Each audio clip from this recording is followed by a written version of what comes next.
Get ready before life happens. The podcast helping you navigate life's what ifs.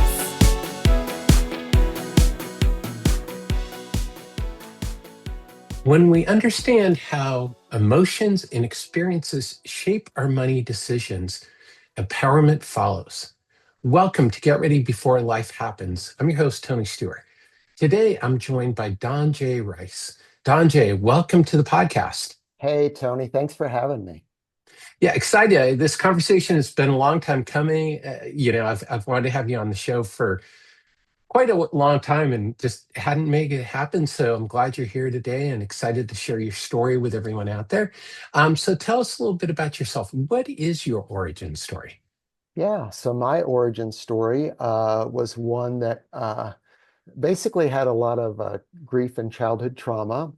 And in that money message that came out of that was if I just succeed enough, if I just achieve enough, if I just set goals and knock them down, not only can I block all that grief and trauma from my brain because it doesn't have time for it, but I was praised for it. It got me out of a poverty, and it did all these great things. So it must be a good thing, right? It was working until it didn't work, until I realized I still had a scarcity mindset, that I was running, knocking these goals down out of fear. But on the outside, boy, it looked great. Here's a guy who's crushing the world, but little did they know my money beliefs and fear and all that type of thing was crushing me inside. That's very interesting because as you think about it, I think that is something that's common with a lot of high achievers is that there's a lot going on in the background and they use it as a masking tool. So, for somebody who's listening, that's immediately resonating with, is what was the moment for you where you go, boy, this is what's happening for me. This is what's going on. Yeah. So for me, it was a wake-up call that happened for me over stages. But the first stage, which is it was Father's Day, and my two daughters had something really special planned for me at home after church that day, and they were as we got home from church and we had dinner. They were doing what kids do. They're goofing around, they're laughing, they're joking. And I remember getting activated. And I told them, like, come on, guys, we got to hurry up and get this over with because dad needs to go to work. And so they did. And I went to work, and I was a financial advisor at the time. And so I'm doing all my work that's on my desk, and it's nice and quiet. And that's sometimes usually when our wake up call happens to us, in the stillness and the quiet. And I thought, what have I done? Like, what have I done? And what am I doing? And so that was really the first wake up call to, like, there's something more going on here than just this setting goals, knocking them down, and being this successful person. There's something else driving it. Well, it sounds then like a signal too, is, if you're piling on so many things that you don't have that quiet and stillness, is because I think sometimes, we mistake activity for, inner peace. And, I think that's something, is because there's a lot of factors that give us a drive to succeed as one society. I think our society and culture, you have to be busy. And Yeah. that's not necessarily true, is, we're all running faster, but it doesn't seem like we're getting anywhere. Yeah, yeah. A little bit louder for the people in the back, huh? Um, but but yeah, that's exactly right. I mean, we as a society, we've all gotten so busy, and we praise it. If I call you and say, "Hey, Tony, tell me what's happening?" You're like, "Oh, first thing you may say, I'm really busy."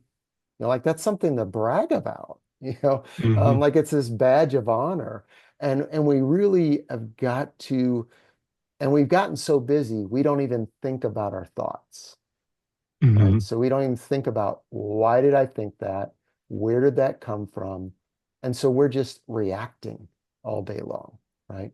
And so we really need to get better about creating space, creating some, e- even if it's just 5 minutes of just solitude, of becoming more aware of what we're doing, what we're thinking, what we're feeling.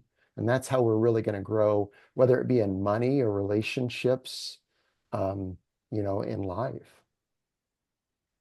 Yeah. Well, it's taking that time, as you point out, to reflect. And I think for a lot of us, is it's scary to take that time Yeah, and reflect. yeah. Yeah, yeah. I saw that in my story too, Tony. I remember as I was going through therapy for all this achievement, this workaholism, right? Which is a money disorder. And so was going through therapy for that. And I remember my therapist telling me or asking me, like, how many things are on your to-do list? It happened to be a Friday. How many things are on your to-do list for tomorrow? And I pulled up my phone real quick, because I always keep them on my phone. And there was probably at least 20 for a Saturday, you know. And she said, what if for just this Saturday, you didn't do any of those things? Like said, all those things will wait. And you took time to fish or sit at the fire pit and just sit there. And Tony, I immediately began crying. And she said, tell me what those tears represent. I said, they represent that I'm scared of what I'll think of. And I think that's many of your listeners. We've just told to push and strive and put all of those emotions aside and don't think about why I'm doing this or why I'm doing that or that old wound. Um, and part of it is it's a little scary for us to go there. We need to realize that won't crush us, that won't cripple us. Um, and we need to push past that fear to see what it would be like to be on the other side of that. Yeah, I think that's so important is, to push past the fear, but that's scary for people. Yes. So when they get to that point is, like, so if you're working with your clients is, and they go, okay, I'm there. I realize I have this fear. Is what advice do you give them to start moving past the fear? Yeah, so I have an exercise where we talk about I have 15 soothing statements. And so it's reading those and finding maybe three or four that will really connect with who they are. I do work in the Enneagram, so a lot of those statements are based on the Enneagram, right? So somebody might look at those and say, well, that's for a Enneagram 7. That doesn't resonate with me. But then they come across their Enneagram and they're like, oh, these two resonate. I'm like, well, that's because they're based on your Enneagram, right? And so soothing statements are good. And to just lean in, right? We don't have to plunge in to the deep end of the pool when it comes to this type of stuff, but start leaning in. What if you took 5 minutes? Right? What would 5 minutes look like? Surely 5 minutes will not, you know, do the damage you think it will do. And then we start to go, oh wow, that wasn't so bad. I mean, I might have had a tough thought, but here we are again, right? And so creating space and creating curiosity and working against shame. You know, a lot of these things that keep us captive is because of shame. My story I just told you about Father's Day. For the longest time, Tony, I didn't tell anybody. I mean, what father does that, right?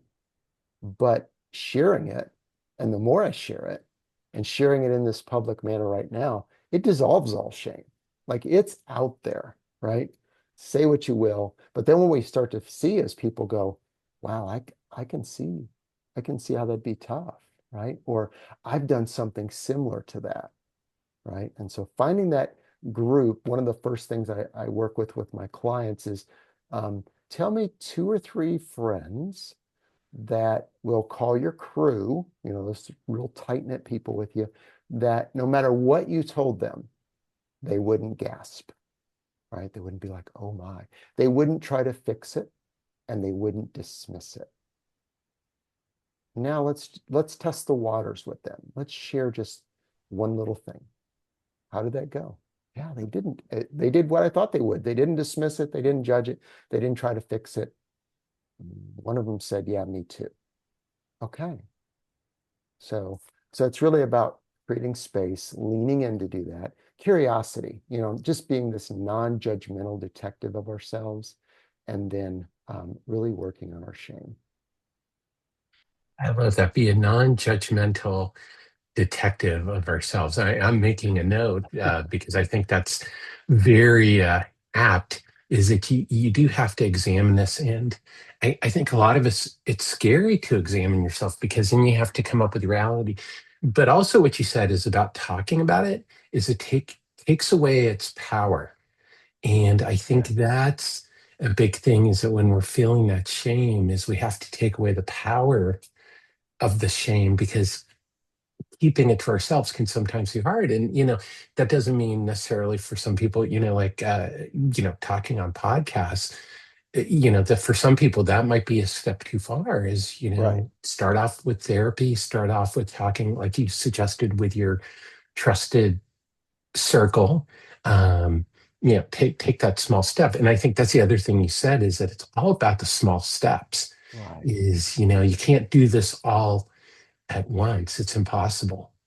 Yeah, no, no, no. You've got to treat it, you know, in layers. You've got to treat it in layers. So, and just learn to lean in as opposed to, like, say, jump in the deep end of the pool all at once. Yeah. And I do want to go back. Can you tell us a little bit more about what an Enneagram is and how you're using it? Oh, sure. Yeah. So Enneagram is, think of it like a personality assessment, but it goes deeper than that. So the Enneagram is there's nine basic styles, right? We all have little deviations from that, which are called wings. But there's nine basic styles. But what the Enneagram does is, rather than say, like, let's say you were to do a personality assessment and I said, oh, you're an extrovert. You might go, well, no surprise there. Thanks a lot, right? But why are you an extrovert, right? What did that? What in being that can be a superpower for you, and what can be a liability? And so that's what the Enneagram looks at, is not only what makeup are you, um, but how do you act when you're in alignment? How do you act when you're out of alignment? And what things do you do when you're stressed? When that action doesn't work, what do you flip to? And so that's a lot of what the Enneagram looks at. And I look at it through, not only we have our Enneagram, but they estimate about 30% of the people, like, you may have some of your listeners right now that are typing, and they're going, let's look this up. Let's take this test. I love tests. I love assessments. Mhm. 30% actually of people that take the Enneagram assessment are mistyped. Mm. And what's yeah, and what's interesting about that is, because sometimes what happens is, if we spend a lot of time at work, or we spend a lot of time as a stay-at-home parent, or whatever it might be, we might be expected to perform a certain way, right? I might be at work always expected to be the one who grabs the ball and runs with it and charges ahead, right? And just takes charge and goes.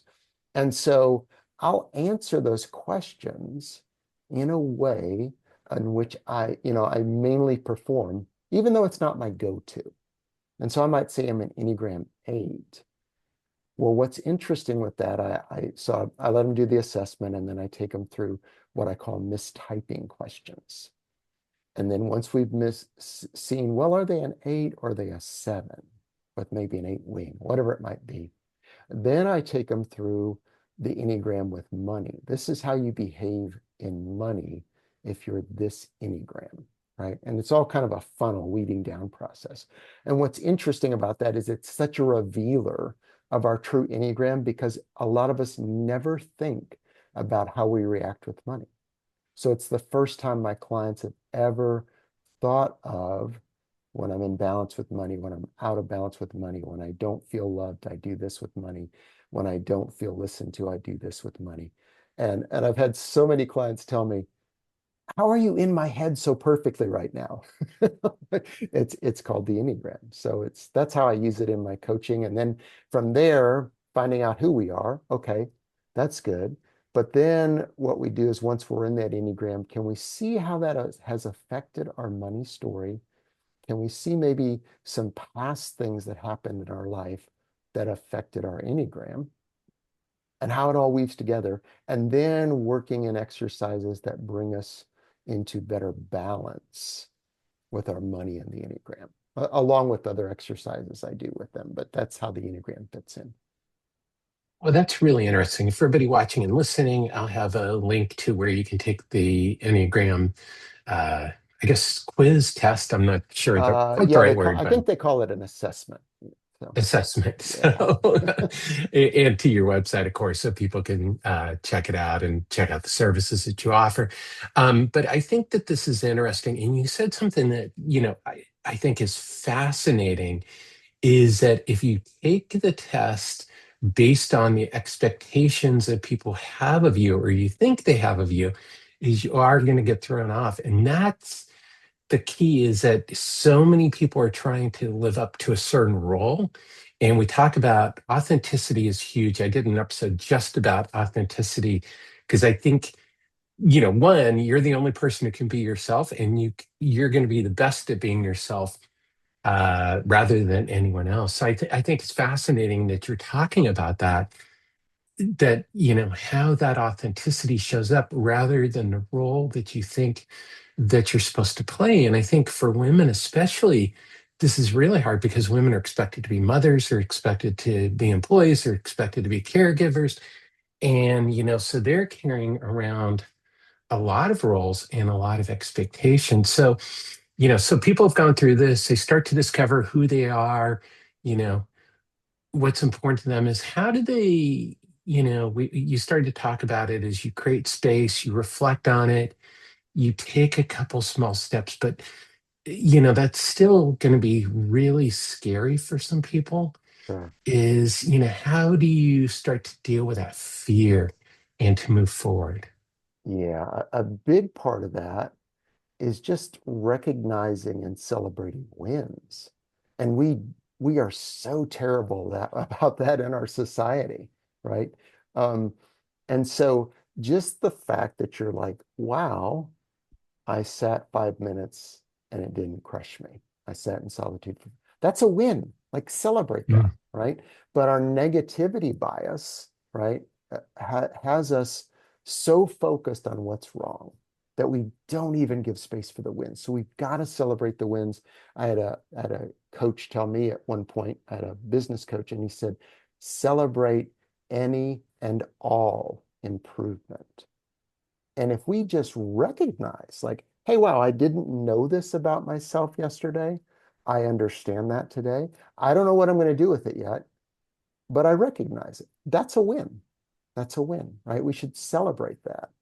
And so I think about when I was a financial advisor, I did a lot of role playing with new advisors and training them. And so I always had this thing that after we role played, I told them, okay, you've got to name 3 things you did right and 1 thing you want to work on. And I tell them that before we role played. So we'd role play and I'd say, okay, let's evaluate. They'd immediately jump to 1 thing they needed to work on. And that 1 thing didn't become 1 thing, it became 5. And so you had to keep redirecting until they learned the process of like, let's celebrate the wins first. And let's look at 1 thing we need to work on, not 20, because we're not going to do it. We're just going to beat ourselves up. But what's 1 thing we can work on starting today? So I like that. What's one thing we can work on starting today? This makes me think of, in the NCAA championships, and this is going to be dated when the podcast episode comes out, but, you know, um, there was an upset of Duke, and, because a player hit the game winning shot, yeah, and a player for Duke who had missed the shot right before took all the blame for it. And the post that I read really put in perspective because they're like, well, wait a minute. there were a lot of missed layups during the game. There were a lot of missed passes. There were a lot of other things that it was a team effort to lose, which somebody's got to win, somebody's got to lose. But it wasn't just the one shot at the end, and it wasn't just the one miss at the end, that it was the culmination of all these events. And that's kind of what I'm thinking, that's often missed, is because it's like, yeah, the end effort, especially in the NCAA championship, of course, is big in a ramification, but it's the little things that added up to that. So, I find that fascinating. Yeah, and that was a great game. And the winning shot was made by an Indiana boy, by the way. So just pointing that out since I'm from Indiana. But yeah, I mean, we do that in life, don't we? I mean, it's a great analogy you paint there, Tony, because we do that in life. We want to look and say, well, if this one thing hadn't happened, right? That whole trajectory would have changed. Really? Is life really that simple? Is life really that non-interwoven and interconnected and just not complex? No, there's a lot of things that, you know, um, bring us to change and bring us to those moments. And we need to stop beating ourselves up. I work with uh, parents that financially enable children. And, you know, usually what happens there is that, well, this one incident, and usually it was the last incident, right? The last shot, right? Or the last missed shot. Um, that this is how it all happened. No, it happened some other things. And and from that standpoint too, there's so many things that influence and impact us, whether we're parents or whether we're financial advisors, whatever we might be. There's so many things that are feeding us these messages. To say it's just one thing, as one of my friends once said, if you think the answer to a complex problem is simple, you don't even understand the question. I love that. If you think the answer to a complex problem is simple, you don't understand it. Because I think that's true, that a lot of these things, there's not an easy solution. And so when we're dealing with our own money stories and all these other things, and I want to go back to something that you said too about, the Enneagram and all that part, is that you didn't really talk about money until the very end. And money is more a result of all these other things that we have going on, that it just shows up in money, but it shows up in other areas of our life. And that's the thing, is money just plays a role in our lives. Um, so, just to flip back to one of the questions that is, talking about emotions, you have a client, they come in, they just want to talk about numbers. How do you start that conversation about emotions when somebody just wants to focus on the numbers? Boy, that's a great question, Tony. And I get that often with financial advisors. Is like, well, that all sounds good, but how do I do it? You know, Yeah. um, and so it's a process, and it starts with really the advisor eating their own cooking. Have they sat with their own emotions around money? I mean, you can't really walk with someone else unless you've done some walking too. And so I think it's the financial advisor really saying, you know, what are my emotions around money? Where did those come from? Um, when do they act a little unhealthy? And so really understanding their stuff, right? And then I think the next step for advisors would be to have a feelings wheel on your conference table, or if you do a lot of Zoom meetings, right? Say, hey, I'm going to show you a screen. I've always got this handy. It's called a feelings wheel. We might refer to it as we talk together. And if you ever want me to flip it up here, just say the word. Oh, okay. Right. You know, nonchalant. Don't make it a big drama deal. And then the advisor can use the wheel in front of the client, right? Be that example. And they could do that to describe their own emotions in a situation. Don't make it forced or salesy or sound like some script they're reading from. But also they can use it with the client as far as when the client maybe gets quiet. They could they could say, you seem a little nervous. You seem a little apprehensive. And you notice I say the word seem. Think of seem, feel, words that don't judge you. Because it seems, I'm saying it, well, for where I sit, it seems. I'm not saying it is, it seems. You seem, and then a little, right? We always want to underplay the emotion. I don't want to say, Tony, you're frantic right now, right? I mean, that's like telling you to calm down. That doesn't work, right? It only works in the movies. So, Yeah. so you seem a little nervous. Put it in the form of a question, and it's okay if you guess wrong. This is actually a CIA strategy. Oh, CIA, really? yeah, yeah. So see, people in the CIA are trained that if you really want the truth out of someone, you actually guess wrong, right? So if I want to know how much a cabbie's paid or someone's salary, you don't say, well, what's your salary? You might say, hey, I heard they pay people in your position like 150,000 a year. I heard you guys just got a huge raise. No, that's not true. We don't get paid over 40. We've got a natural tendency to correct. So you seem a little nervous. Once they respond with a word or agree, restate that. Nervous. Tell me more about nervous. Tell me, are there any other words that might describe how you're feeling right now? And then hand them the feelings wheel or flip that feelings wheel up on the Zoom screen. Say, this might be helpful. And then just stay silent, right? And we can use it even when a meeting's going well. You seem decisive. You seem confident, right? Affirm, slide them the feelings wheel. Any other thoughts as we get into this? And we don't have to call them emotions, right? We can say any other thoughts or anything else on that list that you think hits you right now, right? And then just the advisor being vulnerable themselves. And we don't have to have what I call a vulnerability vomit, right? But if the client says, well, hey, how was your weekend? We all engage in that small talk before the meeting. I can say, well, my daughter went off to college and that was really happy and I'm proud of her, but it was a little sad too. They're starting to see, wow, you're not just putting on this perfect armor in front of me. So that's what I would tell advisors: eat your own cooking, share your emotions without making it a vulnerability vomit, and then having that feelings wheel as a way to just subtly introduce it.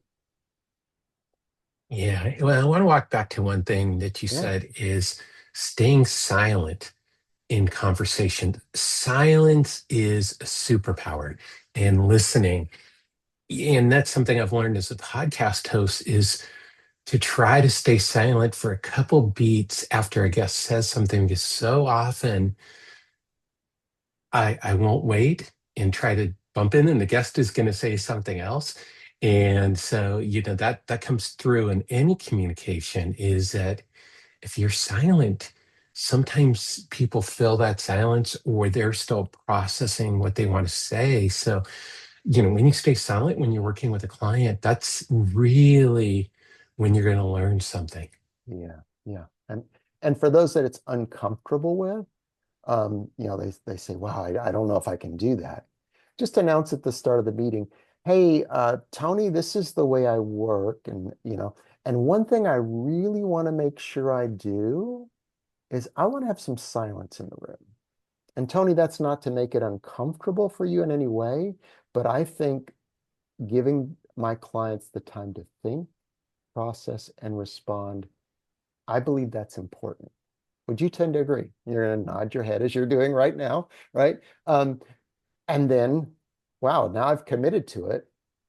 I guess I better do it, right? See, we're practicing silence right now. Moment of silence.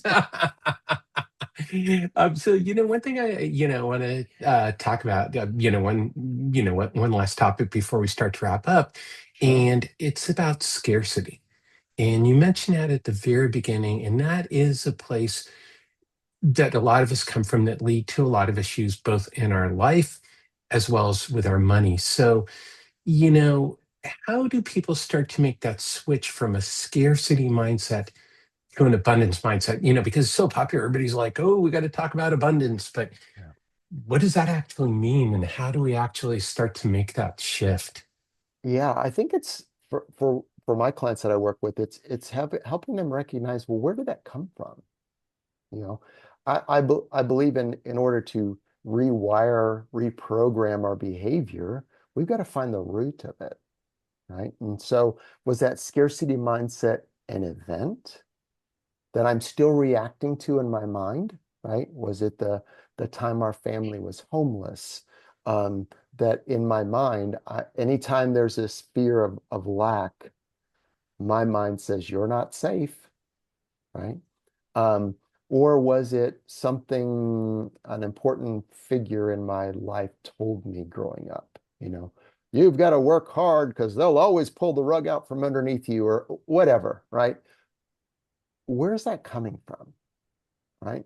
And then we can start to question like, well, that might have been true before, right? Um, yes, it was a fact I was homeless, but I'm not homeless today, right? And so what's true today? And so I think it's a lot of really discovering that root and then reprogramming that, rewiring that, because our bodies are still subconsciously reacting to it. Our minds are still subconsciously reacting to it. Yeah. So, what is an abundance mindset? Yeah, I think for an abundance mindset, right, is I think about it, my company's named Drumbeat of Wealth, and I think it was Edward Young who said, wealth is a state of mind. And so, and that's why I named it Drumbeat of Wealth. It's not, I want to make all my clients wealthy. And so, although I do, but in a state of mind. And so, abundance mindset is, do I have gratitude?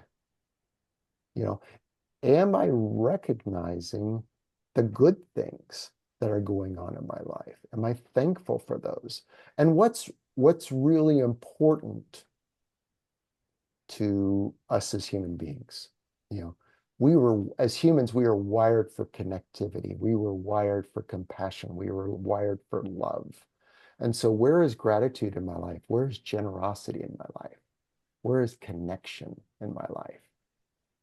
And those all feed into relationships. And to me, that's an abundance mindset.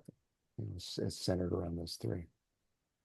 Yeah, I love that. And I think for all of us is, and that gets back to the very first thing we were talking about is that you have to ask what's important to you, not what you think is important, but when you start to ask what's important to me, then you can be satisfied because you may not need as much money as the next door neighbors or somebody else, or you may not need whatever else they have. Yeah. Um, or the career recognition is because some of us will decide, like, boy, I don't want to give up. Like, I started off selling life insurance like decades ago, and I gave it up because I enjoyed consulting on insurance much more and reviewing existing insurance policies and sales. I didn't like being a salesperson. And I could have been much more financially successful if I'd stuck with sales, but it wasn't something that appealed to me. So, I made a choice early on that, you know, I didn't need as much money. It would have been great to have more money, but for me, I made that choice and it really made a difference in my career. Some good things, some bad things. But I think for all of us, it's like deciding like, okay, is this who you want to be and how you want to show up? Yeah, I would agree with that. There's a values exercise I do with my clients, and it's really just taking the time, slowing down and saying, what are our values? And what's the story behind, as I go through, my clients have 125, we do an assessment of 125 values and we whittle it down to five. What are those five values and what's the story? Why that value? What's the story behind that when you think this is one of my five? What's the story from your past that really resonates that? And then the next key is, am I living in my values? So if I'm succeeding and I'm striving and I'm pushing, but really I'm not comfortable in that skin because it doesn't align with my values of whatever they may be, I'm living a pretty unhappy life. I love that. And aligning with your values brings, I guess, life satisfaction, I think is a good way to put it. So, DonJay, to wrap up, I have what's called the Get Ready Hot Take Trio. These are three quick questions I ask all of Okay. my guests. The first one is, what's one money myth or belief that you're trying to break? As far as me currently right now? Sure. Okay. All right. I would say for me, I think all of our money behaviors, if they're rooted in our past, they never go away, you know. And so for me, one thing I always am aware of and push against is this need to overachieve, succeed, that can lead into workaholism. So yeah, so that's something I have a daily ritual that when it's time to quit, I close my laptop and I say, DonJay, you have done enough for today. I take a moment and think about the things that I've accomplished in my workday. Um, Turn off the laptop and say, now we're done. Close the door to my office, and then my wife and I, we have a time where we just talk about our day, talk about what we appreciate in each other, um, and talk about the emotions of the day. And that's when I have to put the phone in the other room because there's that tendency, I know myself, there's that tendency to go, oh, she paused, that's a moment of silence. Oh, that's a time for me to answer one more email, right? So that's something that I think I'll always be cognizant of and push against, but I've got a system, I've got a plan. And so yeah. Yeah, and I think that's important. And that's not something I've heard from a lot of guests is that, yeah, you still will always have a sort of a minimal impact from these things in your past. They never go away. You recognize them and you Right. can work on them, but they're still there because they are part of who you are. Yeah, that's exactly right. I love that. So, DonJay, let's get out the time machine for a minute. Okay. If you could go back in time, knowing what you know now about money, what advice would you give your younger self? Oh boy. I would say probably that money and my emotions are tied to everything I do. And if I don't become the master of them, they become the master of me. Ooh, I love that. Tied to everything we do. And yeah, if you don't master them, they're going to master you. They will. So, so that's awesome. So the final question is, what's your number one tip to change the way we think about money? Oh, yeah. I would say to slow down our lives and get curious. I love that. And that's something that I talk about is curiosity. I think that is the answer to financial literacy, Yeah. is that being curious and asking better questions is what's going to help people become financially literate, take control of their money, take control of their lives. Is asking questions and being curious is how you learn to do things. Yeah. 100%. 100%. Yeah, so I absolutely love that. So, DonJay, where can people learn more about you and your work? Yeah. So I'm active on LinkedIn under my name, DonJay Rice. You can go to my website, drumbeatofwealth.com. I'm also active on Instagram under Drumbeat of Wealth and Facebook under Drumbeat of Wealth. Awesome, awesome. And for everybody watching and listening, if you have access to the show notes, there'll be links to Don's social media profiles and website in the show notes. DonJay, thanks for coming on the podcast. Hey, thanks, Tony. It was a blast. Had a great time. Yeah, and thank you everyone as always for tuning into this episode of Get Ready Before Life Happens. If you learned something today to change the way you think about money, please be sure to like and share with a friend. You can also go to my website at tonystewart.com to join the Get Ready movement, get access to my newsletter and some free resources. And if you want to support the podcast, you can go to buymeacoffee.com/Tony Stewart and help support the podcast. Because when life happens, the way you think about money matters.